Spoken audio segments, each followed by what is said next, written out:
Hello, so welcome to the Gabe Solberg COMS Final Discussion Podcast.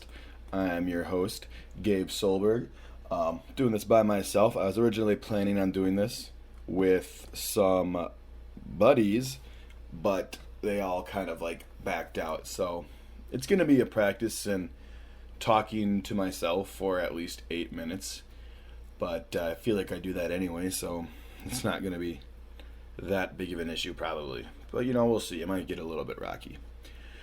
But so out of the three things we want to talk about that I learned in class and that I thought I really resonated with the most was the three things I think I talked about a lot during our online discussions, which was white privilege,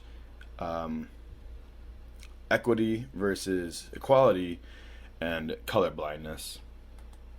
I think were all things that I talked about a lot, just because I think those are a part of my own history the most, of like learning about those things and how I played a role and how those impact my life in different ways. So the first thing, I think the one that I took me the longest to be comfortable with, I would probably say, is white privilege. And because I remember the idea first being presented to me in high school and being probably uncomfortable with the idea. Like a lot of people, I think, like a lot of white people when they're first presented with what white privilege is they don't, it does sound very accusatory. And I think I struggled with that at first, especially in high school when I was like, 17 or 18 when I first heard it. And I came from like pretty like, probably like your regular Christian middle class household of like more conservative values, which is fine. And I don't think I've held on to a lot of those conservative values myself. And, I think that you get defensive about it because it's like, I remember I think it was my senior year, so it must have been 18. My English teacher, we were talking about Native Americans, I think, and just talking about like the land that was stolen and all that stuff. And I remember just being like, "Well, I didn't do that. That's not me." Like, oh, that's a bummer. But like there was a guilt that I was trying to deny that I felt. So, well, I guess first of all, let me just talk about what I think white privilege is. So, white privilege is just having advantages in life from being white. Things like I always use the examples of like, if I were to like get turned down for a job, then I wouldn't have to think, oh, I didn't get that job because I, was black or something. To be like, I don't think I didn't get this job because I'm white. I just think I didn't get that job because of, X, Y, and Z. Don't have a good resume or didn't interview well. But like if I, that's a white privilege. Like for a black person, that would probably be, I wonder if I didn't get that job because I was black. And then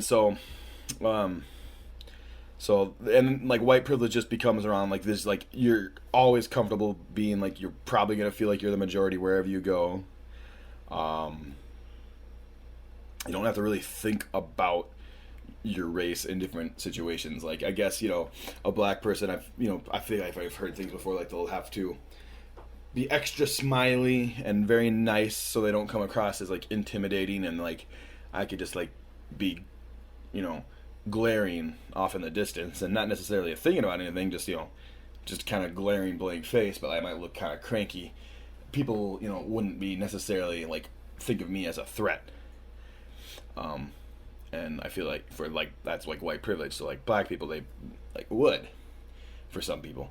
And then so I think why that impacts me, or I feel like that was important, was just like I said, like it took me a while to become comfortable with acknowledging white privilege and knowing what that is, and like and also coming to terms with like it's not necessarily a bad thing. It's just a thing that exists, and how I can use like my own privilege to benefit people in a more oppressed position.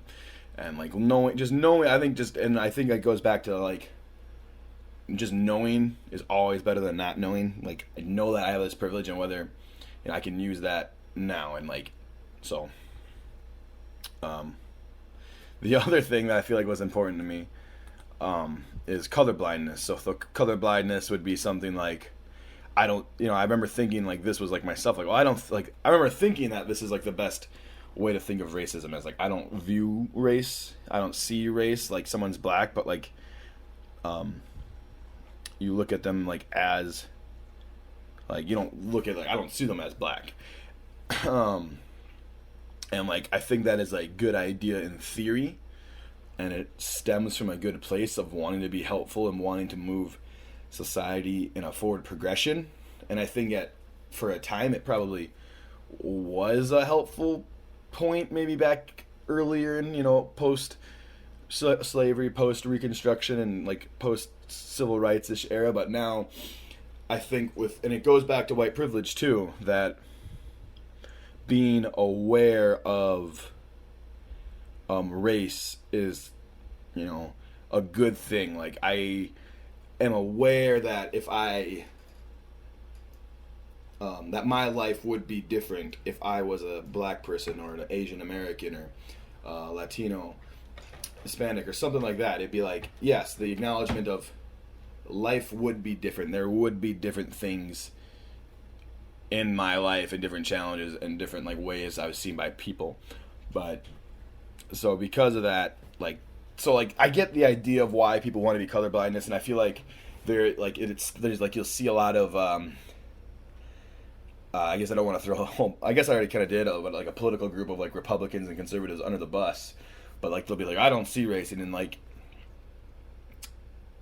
but it's like just acknowledging the race of someone and just accepting, like, yep, they have had it different.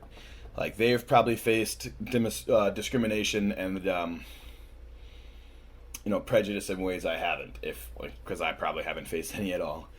And then so that's like another one that is just important for me as like a growing like white person. I just remember like learning about that and like just being like, it's just all these concepts, even going into equity versus equality. Like, the first time these are all presented, it's easy, and it's easy to be defensive, and I was defensive, just like a lot of people, and like that's just, I feel like, a gut reaction, and then until you just get more educated and you become more comfortable with those ideas. So, and then going into the final idea of equity versus equality, so equity versus equality. So equality, I always thought of it as, what was my good analogy I liked? Well, equality is the same finish line. Like, everyone wants to, like, you're gonna end the same, and equity is the same starting line, I think, is like the way that everyone likes to say it. So like, in equality, it would be like everyone is seen equal, which is, good, but it doesn't acknowledge that, like, goes back to like white privilege, that some people don't start as equal. And so like, it would be something more akin to like, what were my thoughts about that?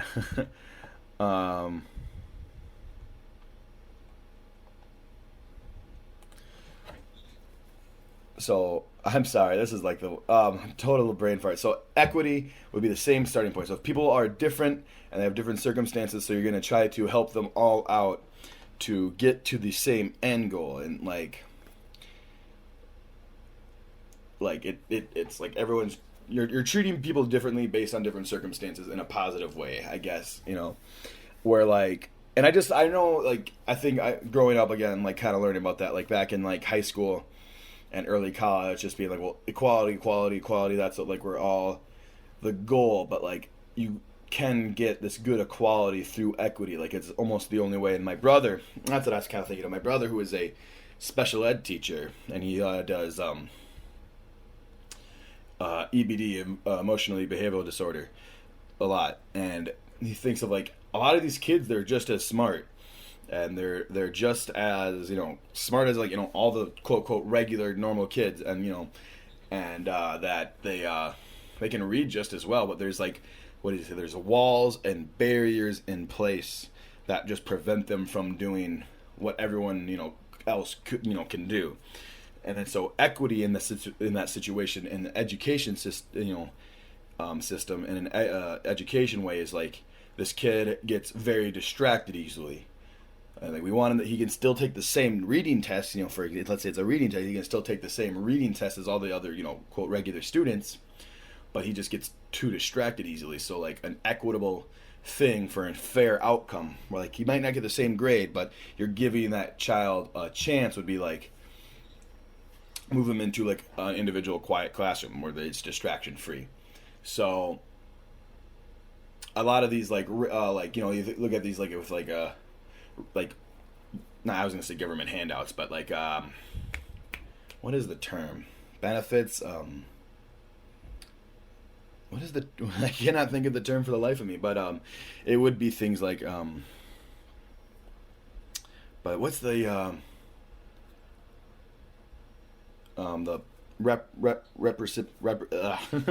replications, but like of giving descendants of slaves like the meal and the acres that they were promised and never kind of given. So like an equitable outcome now would be like government aid. I think that was the word I was looking for. Like some aid for black families that are gonna statistically be more financially dire or in poverty, or just not the same as like a standard white family. So I know, just learning about that also, and like it's not I guess all these things, all three of these, white privilege, equity, equality, and colorblindness, all just stem from me why they're important. Is that something I struggled with growing, and now I'm comfortable with that idea because I just learned and grew with it, and kind of listen to people that know what they're talking about and why it is good. And so it's not, and then go back to equity, equality, I guess, having the closing thoughts on that. It's just giving black families reciprocity, but they could finish the same as a standard normal middle white class family, but they're because of the history of the country, they need there's barriers, they need there would be things that they need financially through the government, would be so closing everything up finally together, kind of rambly here by myself with no energy to bounce off of, but that's all right. It's a good experiment, good thing to practice, to be able to talk about something, learn it and talk about it by myself and get my own thoughts out, I guess. Is all these things I think are important to me was because that, like I said, is how I grew. I have my own individual uncomfortableness with them and my own defensiveness with them, but just growing and learning through high school, being introduced to all these ideas and being like, that doesn't make sense, and then through college and still even kind of being a little bit against it, and then now where I am, I'm 25, going through several years of college now, through a couple of different schools, changing majors, listening and learning from people that know what they're talking about, and just being educated on it, and having a humbleness to be I don't know things, and that they probably do, and I haven't experienced the things that they have experienced. So though that's why all these things are important to me, because they're the ones that I've learned the most about. So this class has been another good resource for me, that I've learned more about these things and have been exposed to new and different ideas that I wouldn't have before, and I get to carry that in my utility belt, my toolbox of empathetic understanding, and hopefully can help educate others and use my privilege and to educate others, and hopefully move society in a nice progressive forward motion that I would like to see it. So thank you, and